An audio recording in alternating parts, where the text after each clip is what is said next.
Hello friends, வணக்கம். Welcome to தோழிகளின் சமையல் in America. இன்றைக்கி ஒரு சாட்டர்டே ரொட்டீன் விலாக் தாங்க. அது கூடவே என்னென்னா நம்ம உமன்ஸ் டே செலிப்ரேட் பண்ணோம் பாருங்கள், அந்த விலாக் தான் இது. ரொம்ப நாள் கழித்து இந்த விலாகை நான் எடிட் பண்ணி போடுறேன். உங்களுக்கே தெரியும், இடையில கொஞ்சம் பிஸியாக இருந்ததுனால நம்மளால் பண்ண முடியல. இந்த பிஸ்னஸ்லாம் ஆரம்பித்ததுனால கொஞ்சம் அதுலேயே நிறைய டைம் ஸ்பெண்ட் பண்ணுற மாதிரி இருக்குது. ஏன்னா நம்ம இப்போ தானே ஆரம்பிச்சிருக்கோம், அதனால் அதுக்கு நிறைய உழைக்கணும். அப்போ தான் ஒரு ஸ்டாண்டர்டுக்கு நம்மளால் கொண்டு வர முடியும். ஸோ அதனால் அந்த வேலைகள் போயிட்டுருக்கிறதுனால இது கொஞ்சம் இடையில எனக்கு டைம் கிடைக்கலங்க. கிடைக்கும் போது எடிட் பண்ணி போடுறேன், கொஞ்சம் அட்ஜஸ்ட் பண்ணிக்கோங்க. இன்றைக்கி பார்த்திங்கன்னா சாட்டர்டே குழந்தைங்களுக்கு தமிழ் ஸ்கூல் இருக்குது. அவங்களுக்கு பிரேக்ஃபாஸ்ட்டுக்கு பார்த்திங்கன்னா வாஃபலும் பேன் கேக்கும் பண்ணி குடிக்க போகிறேன். ஆனால் நம்மளோட சத்து மாவு வச்சுட்டு பண்ண போகிறேங்க. ஸோ சத்து மாவு நம்ம இப்போது அரைச்சி வச்சுருக்கோம் இல்லையா, இப்போ பிஸ்னஸ்க்கும் நம்ம சேல் பண்ணுறோம். ஸோ அதனால் அரைச்சி வச்சுருக்கோம் வீட்டில். நான் எல்லாமே பாக்ஸில் போட்டு வச்சுருக்கேன். ஃபஸ்ட்டு இவங்களுக்கெலாம் கொடுக்கணும் அதெல்லாம் அப்படின்னு சொல்லிட்டு. அதனால் அதுதான் வச்சு இன்றைக்கி வாஃபலும் இதுவும் பண்ணலாம், பேன் கேக்கும் பண்ணலாம் அப்படின்ட்டு. அதுக்கு ஒரு பிளெண்டரில் நான் ஒரு பனானா போட்டிருக்கேன், ஒரு எக்கு போட்டிருக்கேன். அதுக்கப்புறம் இதில் பார்த்திங்கன்னா ஒரு ஹாஃப் கப்பு இந்த சத்து மாவு போட்டுக்கலாம். நான் ஒரு 5 டேபிள் ஸ்பூன் அளவு போட்டேங்க. நான் உங்களுக்கு ஈஸியாக இருக்கணுன்றதுக்காக சொன்னேன். ஸோ அதே மாதிரி தேவையான அளவு மில்க் ஊற்றிக்கோங்க. ஒரு 2லேருந்து 3 டேபிள் ஸ்பூன் அளவுக்கு வெல்லம் சேர்த்துக்கலாம். அதெல்லாம் ஸ்வீட்டெல்லாம் உங்கள் ஆப்ஷன் தான். ஆல்ரெடி நம்ம பனானா போட்டிருக்கோம், அதுலேருந்து கொஞ்சம் ஸ்வீட்னஸ் வரும். அது கூடவே இதையும் சேர்த்துக்கலாம். சேர்த்து நல்லா பிளெண்ட் பண்ணிட வேண்டியதான். இதில் உங்களுக்கு வேணும்னா நீங்கள் கொஞ்சமாக பேக்கிங் பவுடரு சேர்த்துக்கலாம். நான் என்ன பண்ணேன்னா இதில் 2 ஏலக்காவும் போட்டிருக்கேன். ஆல்ரெடி சத்து மாவில் ஏலக்காய் இருக்குது, இருந்தாலுமே நம்ம பனானா எல்லாமே சேர்த்துருக்கோம்ல, அதிகமான பொருள். ஸோ அதுக்காக வேணுன்றதுனால இன்னும் 2 ஏலக்காவும் போட்டுக்கிட்டேன். இந்த மாதிரி பார்த்திங்கன்னா எல்லாத்தையும் சேர்த்துட்டு ஒரு அடித்து எடுத்துட்டோம்னு வச்சுக்கோங்களேன், நமக்கு மாவு ரெடி ஆயிரும். இது நீங்கள் நார்மலாக நம்மளோட தோசைக்கல்லையே ஊற்றி எடுக்கலாம். ஊற்றி எடுத்தாவே பேன் கேக் மாதிரி நல்லா கொடுக்கலாம். சரி, இவங்களை கொஞ்சம் ஏமாத்துறதுக்காக இந்த மாதிரி மிஷின்லாம் தூக்கி வச்சுட்டு உட்காந்துருக்கேன் நான். இல்லைனா தோசைக்கல்லை ஊற்றி எடுத்துட்டோன்னா இன்னும் ஈஸியாக முடிஞ்சிடும். ஸோ இது 2 வெரைட்டியுமே நான் ஊற்றி கொடுத்தேன், அப்போ தான் நம்புவாங்க இவங்கன்னு சொல்லிட்டு. ஆனால் என் பொண்ணு கேட்டுக்கிட்டே இருந்தாங்க, கீதிகா இது ராகி மாவா, இது வேறு ஏதாவது நீங்கள் போட்டிருக்கீங்களா அப்படின்னு சொல்லிட்டு. இல்லை அதெல்லாம் ஒன்றும் கிடையாது, நார்மல் மாவு தான், அம்மா கோதுமை மாவு பண்ணுவேன்ல வீட்டில், அந்த மாதிரி தான் பண்ணியிருக்கேன் அப்படின்னு சொல்லிட்டு. இதே மெத்தடில் நான் கோதுமை மாவு மட்டும் போட்டு பண்ணுவேங்க. ஸோ இதுலேயே இப்போ என்ன பண்ணுறது, நான் ஸ்ப்ரவுட்டட் ராகி மாவு செஞ்சு வச்சுருக்கேன். ஸோ அது அப்படி இல்லைன்னா இந்த மாதிரி சத்து மாவு, உளுந்தங்கஞ்சி மாவு, உளுந்து கஞ்சிக்கு நம்ம மாவு ரெடி பண்ணியிருக்கோம்ல, அதை கூட இந்த மாதிரி பண்ணி பேன் கேக்காக ஊற்றுனோன்னா நல்லாயிருக்கு. வாஃபல் அந்தளவுக்கு நல்லா வரல, அது கொஞ்சம் இன்னும் வேகிறதுக்கு நிறைய டைம் தேவைப்படுது. இன்னும் தோசைக்கல்லை ஊற்றி எடுத்தோன்னா சூப்பராக வருதுங்க. ஸோ அதனால் அந்த மாதிரி போட்டு இப்போ கொஞ்சம் அந்த மாதிரியும் கொடுக்குறது. எப்போ பார்த்தாலும் கஞ்சியாக கொடுத்தா இவங்க டென்ஷன் ஆகுறாங்க அப்படின்னு சொல்லிட்டு அவங்களோட போக்குலையும் போகலாம் அப்படின்னு சொல்லிட்டு அந்த மாதிரி கொடுத்துட்ருக்கேன்.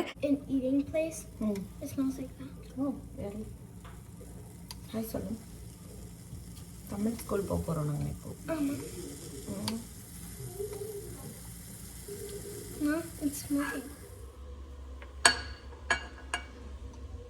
எங்க இருக்கா ஹனி? ஹனி இங்க இருக்கு. Honey on top or on the side?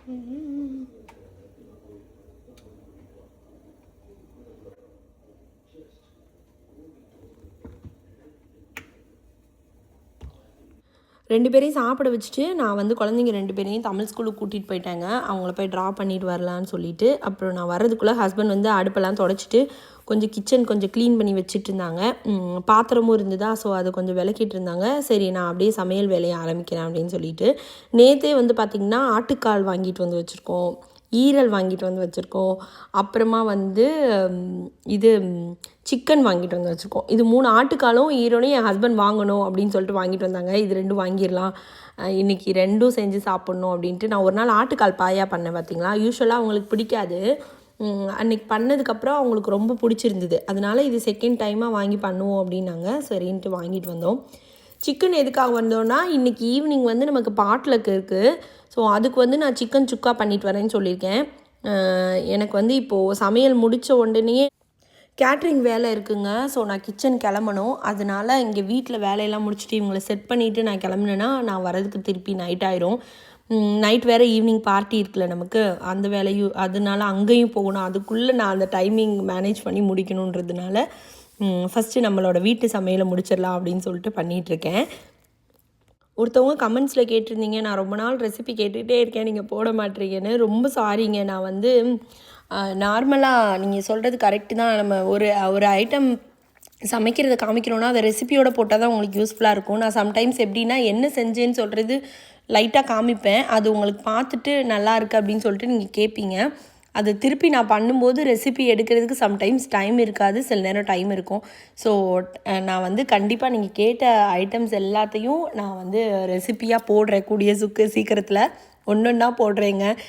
இப்போ கொஞ்சம் அவசரமாக சமைக்கிறேன்னா, ஸோ அதனால் ரெசிபி எடுத்து சமைக்கிறதுக்கு எனக்கு டைம் இருக்க மாட்டேங்குது. அதனால தான் என் ஹஸ்பண்ட் பண்ண சிக்கன் சிந்தாமணி ரெசிபி நீங்கள் கேட்டிருந்தீங்க. அது கண்டிப்பாக நாங்கள் போடுறோம். இந்த சண்டே அட்லீஸ்ட்டு அவங்க செய்ய சொல்லி, நான் உங்களுக்காகவே செய்ய சொல்லி எடுத்து நான் போடுறேன். அதே மாதிரி நம்ம கேட்ரிங்க்கு பண்ணுற இட்லி பொடி, ராகி சாக்கு மால்ட்டு, அப்புறம் சத்து மாவு எல்லாத்தோட ரெசிபியுமே கேட்டிருந்தீங்க நீங்கள்.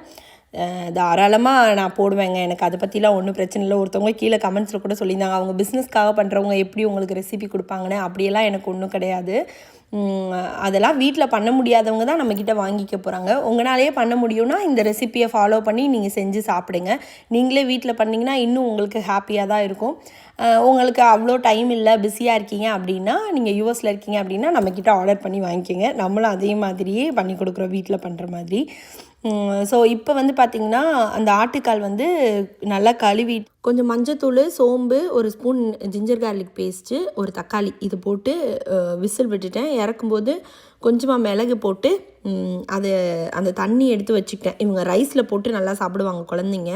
அதுக்கப்புறம் பார்த்திங்கன்னா சும்மா நம்ம எப்போயும் தாளிப்போம்ல, வெங்காயம், தக்காளி, இஞ்சி பூண்டு பேஸ்ட்டு, மிளகாத்தூள், தேங்காய் வந்து கசகசா போட்டு அரைச்சி ஊற்றி இந்த ஆட்டுக்காலையும் தூக்கி அதில் கொட்டி அப்படியே இன்னும் ஒரு 2-3 விசில் விட்டு இறக்கியாச்சு. குழம்பு ரெடி பண்ணிட்டேன். இங்கே வந்து நான் எண்ணெய் ஊற்றி கொஞ்சம் பட்டை, ஒரு ஏலக்காய், கொஞ்சம் சோம்பு, கொஞ்சம் கொஞ்சம் சீரகம் எல்லாம் போட்டுட்டு அப்படியே வந்து வெங்காயம் போட்டிருக்கேன். 2 வரமிளகா போட்டு வதக்கிட்டு இருக்கோம். சிக்கன் 2 சிக்கன் ஹோல் சிக்கன் வாங்கிட்டு வந்திருக்கேங்க. கிட்டத்தட்ட ஒரு 2 கிலோ இருக்கும்னு நினைக்கிறேன். கூடவே இருக்கும் ஆக்சுவலாக. ஸோ அதை போட்டு ஒரு சுக்கா பண்ண போகிறேன். அங்கே வந்து சூப்பு இது ஆட்டுக்கால் குழம்பு ரெடி ஆகிட்டுருக்கு. ஈரல் வந்து நம்ம பண்ண போகிறோம். அவ்வளோதான். இன்றைக்கி வந்து மதியானத்துக்கு வந்து ஆட்டுக்கால் குழம்பும் ஈரலும். நைட்டு வந்து டின்னருக்கு வந்து நம்ம பாட்லக் போக போகிறோம். Women's day celebration. ஸோ அதுக்காக போகிறப்ப நம்ம இதை எடுத்துகிட்டு போகலாம் அப்படின்ட்டு. இன்னும் கொஞ்சம் நேரத்தில் நான் கிச்சன் கிளம்பணும். ஸோ அதனால் வந்து வேலை இருக்கிறதுனால இதை செஞ்சு வச்சுட்டு போயிடலாம். வந்து ரெடி பண்ணி வச்சுருக்கேன். ஈரலை வந்து மஞ்சத்தூள் போட்டு நல்லா கழுவிட்டேன். கழுவினதுக்கப்புறம் அதில் வந்து எல்லாமே வந்து இதிலையே போட்டு மிக்ஸ் பண்ணிட்டேன். ஆக்சுவலாக கொஞ்சோண்டு மஞ்சள் தூள், ஒரு 1/4 ஸ்பூன் மிளகாய் தூள், 1/2 ஸ்பூன் பெப்பரு, 1/4 ஸ்பூன் மல்லித்தூள், அப்புறமா வந்து உப்பு தேவையான அளவு போட்டாச்சு. ஒரு 1/2 ஸ்பூன் வந்து ஜிஞ்சர் கார்லிக் பேஸ்ட் இதெல்லாம் போட்டு மிக்ஸ் பண்ணி வச்சுட்டேன். ஸோ இது வந்து ஒரு 10-15 மினிட்ஸ் ஆயிடுச்சு. இந்த பக்கம் வந்து சிக்கன் வந்து பார்த்திங்கன்னா ரெடி ஆகிட்டுருக்கு. அது சுக்காக்கு தான் தண்ணி அதில் இருக்கிறதுலாம் இதாகட்டும் நமக்கு. இந்த சைடு வந்து நம்ம வந்து இப்போது தாளிச்சிடலாம். கொஞ்சமாக சோம்பு, இதுக்கு நிறையாலாம் ஒன்றும் போட தேவையில்லைங்க. கருவேப்பிலை, வெங்காயம், 2 வரமிளகா. ஆல்ரெடி நான் வந்து அதில் காரம் போட்டிருக்கேன், அதனால் இதை பிச்சு போடல, ஜஸ்ட் வாசத்துக்காக அப்படியே போட்டிருக்கேன், வரமிளகாவோட வாசத்துக்கு. இப்போ இதை நல்லா வதக்கிடலாம்.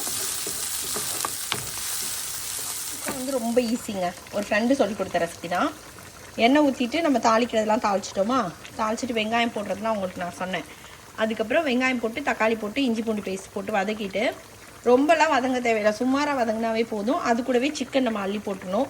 போட்டு தனி மிளகாத்தூள், மல்லித்தூள், உப்பு தேவையான அளவு எல்லாமே நீங்கள் போட்டுக்கோங்க. போட்டுட்டு இந்த மாதிரி நான் எக்ஸ்ட்ரா தண்ணி ஊற்றலை, சிக்கன்லேருந்து வந்த தண்ணி தான் அதுவே கொதிச்சிட்ருக்குல. அடிக்கடி நல்லா ஹை ஃப்ளேம்லேயே வச்சுக்கோங்க, அடிக்கடி கிண்டி விடுங்க. ஸோ இந்த தண்ணி வற்றிட்டு அதுக்கப்புறம் நான் காட்டுறேன் பாருங்களேன், அந்த ஸ்டேஜ் வரணும். ஸோ அது வரைக்கும் வந்துருச்சுனாவே சிக்கன் சுக்கா ரெடி ஆயிரும். நமக்கு ஹார்டெல்லாம் ஆகாது, ரொம்ப நேரம் வேகுதே அப்படின்னா ஒன்றும் ஆகாதுங்க, நல்லா தான் இருக்கும். ஸோ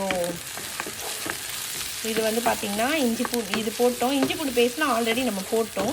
இதில் ஒரு 1/2 தக்காளி போட்டுக்கலாம், அது வேணும்னா போட்டுக்கோங்க, இல்லைனா ஓகே. நான் போடுவேன் 1/2 தக்காளி, லைட்டு அந்த புளிப்பு அந்த காரத்தை பேலன்ஸ் பண்ணுறதுக்காக. வதங்கிடுச்சு, போதும், ரொம்ப வதங்க வேண்டாம். நம்ம எனிவே ஈரெல்லாம் போட்டு கொஞ்சம் நேரம் விடுவோம் இல்லையா, இது கூட வந்து ஒரு 1/2 தக்காளி போட்டுக்கிட்டேன் நான். இப்போ இந்த தக்காளி போட்டுட்டு நம்ம இப்போயே வந்து இந்த ஈரலையும் அப்படியே சேர்த்துக்கலாம். உங்களுக்கு அந்த தக்காளி வதங்கினா தான் பிடிக்கும்னா வதக்கிக்கோங்க. பட் ஆனால் இப்போ ஈரல் நம்ம போடும்போது அதோடு சேர்ந்து குக் ஆகும்போது நல்லா வதங்கி ஒன்றுமே இருக்கிறதே தெரியாதுங்க. அதனால் நான் வந்து அப்படியே சேர்த்துக்கிறேன். ஓகேங்களா? லாஸ்ட்டாக பார்க்கும்போது அவ்வளோவா ஒன்றும் உங்களுக்கு தெரியாது. நல்லா கொஞ்சம் தொக்கு மாதிரி நமக்கு வரணும். ஸோ இப்போ இதில் எல்லாமே இருக்குது. இப்போ இது வதங்கி கொஞ்சம் கலர் மாறினோன்னா ஒரு 1/2 கப்பு 1/4 கப்பு தண்ணி ஊற்றினா கூட போதும். இது சீக்கிரமாக வெந்துடும். இது கொஞ்சம் பார்த்தீங்களா, தக்காளியும் சேர்த்து நல்லா வதங்கிடுச்சு. ஸோ அதனால தான் நான் தக்காளியை முன்னாடி வதக்கலை. ஸோ இப்போ வந்து கொஞ்சம் தண்ணி, இவ்வளோ கூட தேவையில்லை, 1/4 டம்ளருக்கும் கொஞ்சமாக ஊற்றிக்கங்க. ஊற்றிட்டு மூடி வச்சிடலாம். ஒரு 5 மினிட்ஸ் ஆகும், டக்குன்னு ரெடி ஆகிடும். ஆனால் நீங்கள் ஒரு தடவை சாப்பிட்டு பார்த்துட்டு, நீங்கள் ஃபஸ்ட் டைமாக பண்ணுறீங்கன்னா சாப்பிட்டு பார்த்துட்டு வெந்துருச்சான்னு பார்த்துட்டே எடுத்துக்கோங்க. நான் எப்போவுமே இது குக் பண்ணும்போது எனக்கு டவுட் வரும், வெந்துருச்சா வேகலையான்னு சொல்லிட்டு. அதனால நான் ஒன்று எடுத்து கொஞ்சம் சாப்பிட்டு பார்த்துக்குவேன் நல்லா இருக்கான்னு சொல்லி. அதுக்கப்புறம் தான் வந்து நான் எடுப்பேன். ஒரு 5 to 10 மினிட்ஸு. ஆனால் 5 மினிட்ஸ்லேயே வெந்துடும். பார்க்கலாமா? வந்து நல்லா இருக்குல்ல பார்க்கவே, சாப்பிடும் போல். இது கொஞ்சம் தான் வாங்குவோம் எப்போவுமே, இவ்வளோ தான் வாங்கினோன்னா 4 பேர் ஆளுக்கு கொஞ்சமாக ஒரு நேரத்துக்கு சாப்பிட்டோம்னா சாப்பாடுலேயும் போட்டு சாப்பிட்லாம். இதில் சும்மாவே சாப்பிடுவாங்க. குழந்தைங்களுக்கும் பிடிக்கும்னா என்ன, இதை அவங்க சாப்பிடுவாங்கங்க. ஃபஸ்ட்டு கொடுக்கும்போது பிடிக்கல, இப்போ வந்து சாப்பிட்டு பழகிட்டாங்க. இப்போயும் கொஞ்சம் சினுங்குவாங்க, சினுங்கிட்டே ஆனால் சாப்பிடுவாங்க. ஸோ இதெல்லாம் நல்லா வெந்துருச்சு. இது ஆக்சுவலாக ஒரு 10 மினிட்ஸ் ஆச்சு, 5 மினிட்ஸ்லலாம் வேகலை. அதனால் கொஞ்சமாக உப்பு கம்மியாக இருக்குது, அது மட்டும் போட்டுக்கலாம். அப்புறமா கம்மியாக இருந்துச்சு, அதையும் போட்டேன். அவ்வளோதான், இதோட ஆஃப் பண்ணிடலாம் நம்ம. இது இன்னும் கொஞ்சம் லேட் ஆகும். அவ்வளோதாங்க. வேணும்னா நீங்கள் தனி மிளகாத்தூள் மல்லித்தூள்லாம் போட்டுக்கலாம். நான் வந்து எங்கள் வீட்டு மிளகாத்தூளே போட்டேன். ஊர்லேருந்து அம்மா எப்போவுமே அரைச்சி கொடுத்துருவாங்க. ஸோ அதுவே போட்டேன். இப்போ நம்ம விசில் விட்டு எல்லாம் ஃபுல்லாக தண்ணியெல்லாம் கம்மியாயிடுச்சு. இப்போ நான் என்ன பண்ணேன்னா, இதில் வந்து முன்னாடி காமிச்சிருக்கணும் உங்களுக்கு, அந்த தண்ணியாக இருந்ததுனால ஒரு மாதிரி இருக்கும் இல்லையா, இது மேலே வந்து கொஞ்சமாக எண்ணெய் ஊற்றுவேன். சூடுற எண்ணெய்லாம் இல்லை, நார்மல் எண்ணெய் தான். கொஞ்சமாக எண்ணெய் ஊற்றி நல்லா அப்படி மிக்ஸ் பண்ணும்போது நல்லா ஒரு மாதிரி ஷைனிங்காக இருக்கும். அது கூடவே வந்து இப்போது ஆல்மோஸ்ட் நம்ம இப்போது இறக்க போகிறோம். இந்த டைமில் வந்து கொஞ்சமாக 1 டேபிள் ஸ்பூன் அளவு சிக்கன் 65 பவுடர் போட்டிருக்கேன் நான். அது போட்டிங்கன்னா நல்ல டேஸ்ட்டாக இருக்கும். நம்ம வந்து வீட்லேயே சிக்கன் 65 பவுடர் நான் ரெடி பண்ணி வச்சுருக்கேன். ஸோ அதை போட்டிருக்கேன். இல்லைனா நீங்கள் வந்து நார்மல் 65 பவுடர் கடையில் வாங்குவீங்கள, அது இருந்தாலும் அது வந்து லாஸ்ட்டாக 1 ஸ்பூன் போட்டு நல்லா பெரட்டி விட்டுட்டு ஒரு 5 மினிட்ஸில் எடுத்துட்டிங்கன்னா சூப்பராக ரெடி ஆயிடும். உங்களுக்கு வேணும்னா இன்னும் கொஞ்சம் எண்ணெய் ஊற்றி கொஞ்சம் சுருள பெரட்டி எடுக்கலாம். நான் இன்றைக்கி பார்ட்டிக்கு பண்ணுறதுனால கொஞ்சம் அந்த மாதிரி இருந்தால் நல்லாயிருக்கும், ரொம்ப ட்ரையாக வேணான்றதுனால இந்த மாதிரி பண்ணிட்டேன். பண்ணணுங்க. கொஞ்சம் இதெல்லாம் க்ளீன் பண்ணி எல்லாம் முடிச்சுட்டு நம்ம அப்படியே கிச்சனுக்கு போயிடலாம். இதுக்கு ட்ரான்ஸ்ஃபர் பண்ணிட்டேன். கொத்தமல்லி மேலே தூவியாச்சு. சூப்பராக ரெடி ஆகிடுச்சு பார்த்தீங்களா சிக்கன் சுக்கா. இதான் வந்து நம்ம உமன்ஸ் டே செலிப்ரேஷனுக்கு நம்ம எடுத்துகிட்டு போக போகிறோம். இப்போ ஆல்மோஸ்ட் மணி இப்போயே 1 மணி ஆயிடுச்சுங்க, 1:30 ஆயிடுச்சு.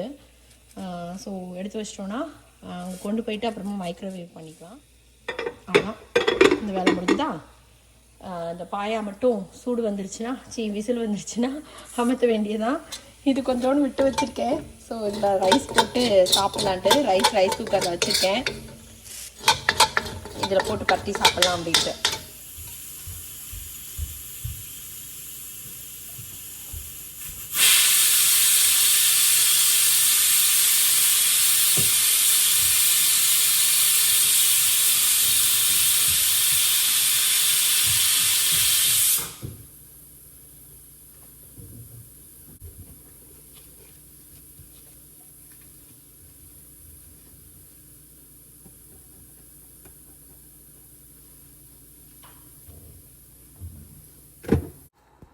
பார்த்திங்கன்னா சமையல் வேலையெல்லாம் முடிச்சு கிச்சன் ஃபுல்லாக க்ளீன் பண்ணிவிட்டு எல்லோரும் உட்காந்து சாப்பிட்டோம். குழந்தைங்க தமிழ் ஸ்கூல்லேருந்து வந்தோன்னே சாப்பிட்டதுக்கப்புறம் நான் என்ன கட்ட போகிறேனோ அந்த சேலையை எடுத்து வச்சுட்டு நான் வந்துட்டேன் கிச்சனுக்கு. இன்றைக்கி கிச்சனில் வேலை முடிகிறதுக்கே எனக்கு 7 மணி ஆயிடுச்சுங்க. 7 மணிக்கு பார்ட்டிக்கே வரணும்னு சொன்னாங்க. ஆனால் 7 மணிக்கு தான் நான் வீட்டுக்கு வந்து அதுக்கப்புறமா ரெடி ஆகிட்டு கடகடன் ரெடி ஆகிட்டு நான் அதுக்கப்புறமா பார்ட்டிக்கு போனேன். குழந்தைங்களாம் முன்னாடியே வந்துட்டாங்க. ஸோ அவங்க விளாண்டுட்டு இருந்தாங்க. போனோடனே ஃபஸ்ட்டு சாப்பாடு தாங்க. எல்லோரும் நல்லா சாப்பிட்டாச்சு. பானிபூரி இதெல்லாம் முன்னாடியே வச்சுருந்துருக்காங்க. ஸோ அதெல்லாம் குழந்தைங்களாம் முன்னாடியே சாப்பிட்டுட்டாங்க. எல்லாம் சாப்பிட்டு இப்படி பேசிகிட்டு இருந்தோம்.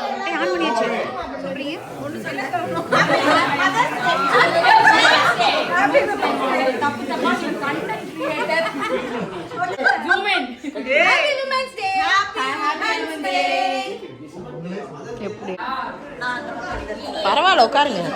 எல்லாம் எடுங்க. ஆமா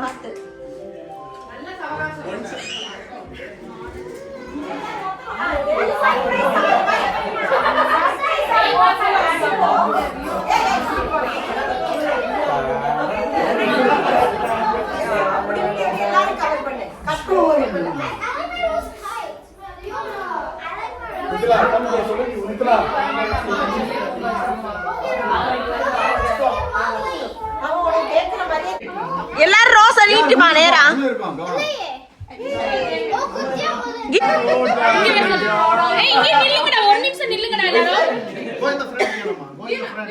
ஃப்ரண்ட்ல விடு வியோனாவ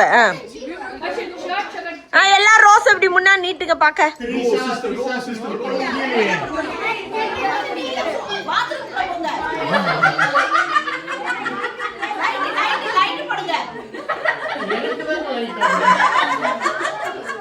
ஓகே ஓகே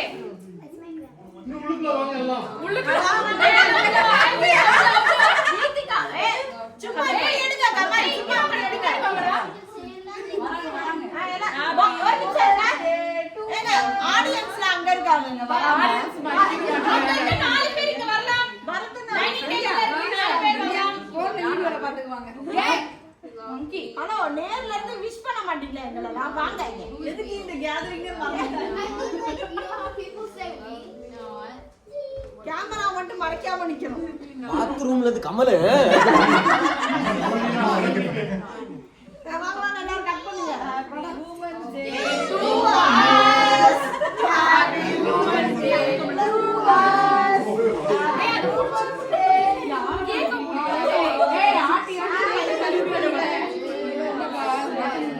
ஆமா இது ஃப்ரோசன் கேக் ஐஸ்கிரீம்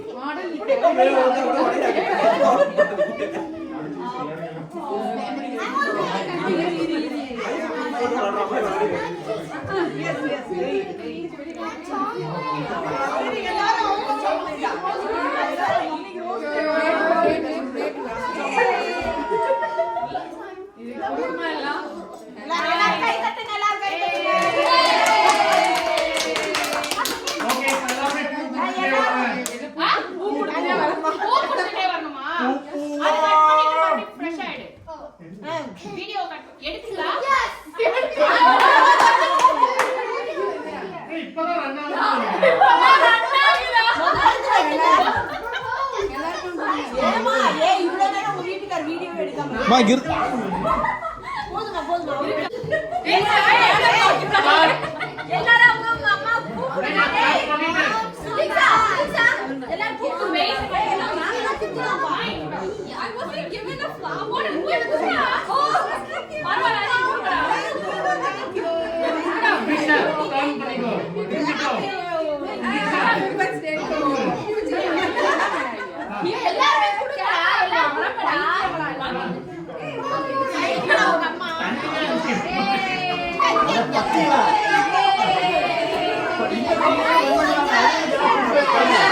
அம்மா கொடுத்து